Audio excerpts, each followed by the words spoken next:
Hello friends, good morning. Welcome to my amazing सा प्यारा सा channel physics universe. I hope you are all fine at your home and we are enjoying this online lectures.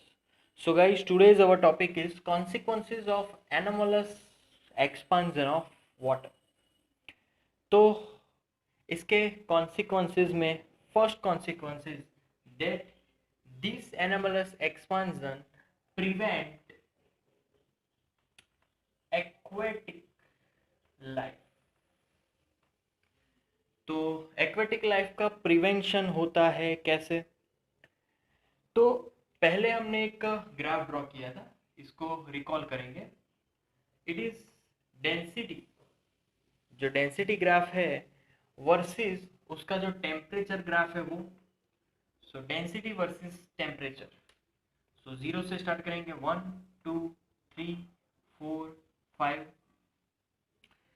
सो यहाँ पर क्या हो रहा है कि हम लोग 0 to 4 डिग्री सेल्सियस पे अगर जा रहे हैं तो पानी की जो डेंसिटी है उसमें क्या चेंज आएगा वो यहाँ पर अगर डिराइव करें 6 7 8, तो डेंसिटी में कैसे चेंज होगी। जैसे कि वॉल्यूम में वी नो दैट कि 0 to 4 में वो कॉन्ट्रैक्ट होगा, मतलब कि उसका वॉल्यूम कम होगा। तो 0 to 4 में उसकी डेंसिटी यहाँ से बढ़ेगी, 4 पे वो मैक्सिमम होगी और फिर वापस उसकी जो डेंसिटी है वो डिक्रीज करना स्टार्ट हो जाएगी। तो 4 डिग्री पे वो डेंसिटी मैक्सिमम मिल रही है। We know that 4 degree Celsius पे हमारा जो वाटर है वो कौन से फॉर्म में होता है? लिक्विड फॉर्म में, है ना। तो 4 डिग्री सेल्सियस पे उसकी डेंसिटी मैक्सिमम हो गई।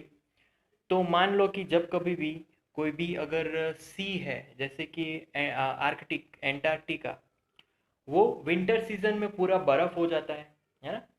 बट वहाँ पर क्या होगा कि स्टार्टिंग में एटमॉस्फेयर से वो जो टेम्परेचर है वो रिड्यूस होना स्टार्ट करेगा। फिर जब कभी भी वो रिड्यूस होना स्टार्ट करेगा तो ऊपर की सरफेस जो होगी वो बर्फ की होगी और नीचे की सरफेस पानी की होगी, क्योंकि जब कभी भी वो 0 डिग्री तक पहुंचता है तो वापस वो पानी फॉर्म में होगा, और पानी की जो फॉर्म होगी तो वहां पर डेंसिटी बढ़ रही है।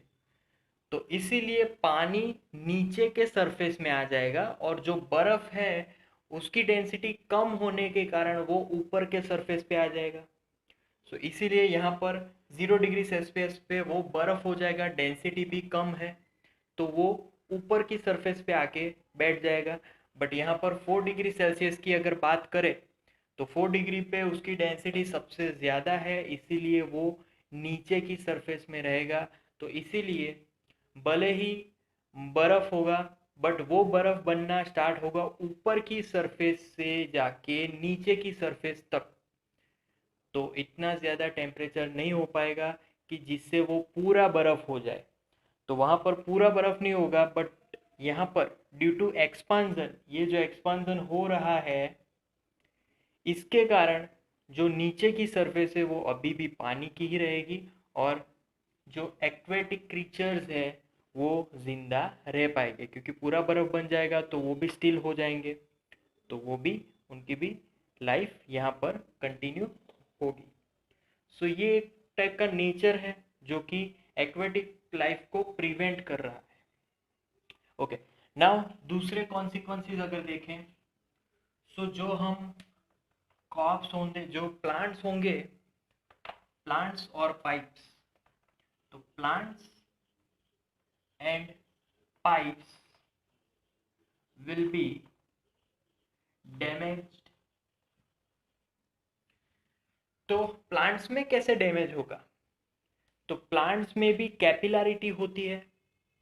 जब कभी भी 4 to 0 डिग्री पे हम लोग जाते हैं तो वी नो दैट डेंसिटी कम हो रही है। डेंसिटी कम हो रही है तो यहाँ पर प्रेशर बढ़ जाएगा। अगर डेंसिटी कम होगी तो प्रेशर बढ़ जाएगा और प्रेशर बढ़ने के कारण जो प्लांट्स है वो टूट जाएंगे। उनकी जो जो ऐसा बोल सकते हैं जो नसें होती है वो टूट जाएगी। सिमिलरली पाइप्स में भी अगर टेम्परेचर बहुत ही ज़्यादा रिड्यूस होगा तो पाइप्स में भी due to reduction of temperature pressure बढ़ जाएगा और प्रेशर अगर बढ़ गया तो पाइप्स में भी कट्स हो जाएंगे।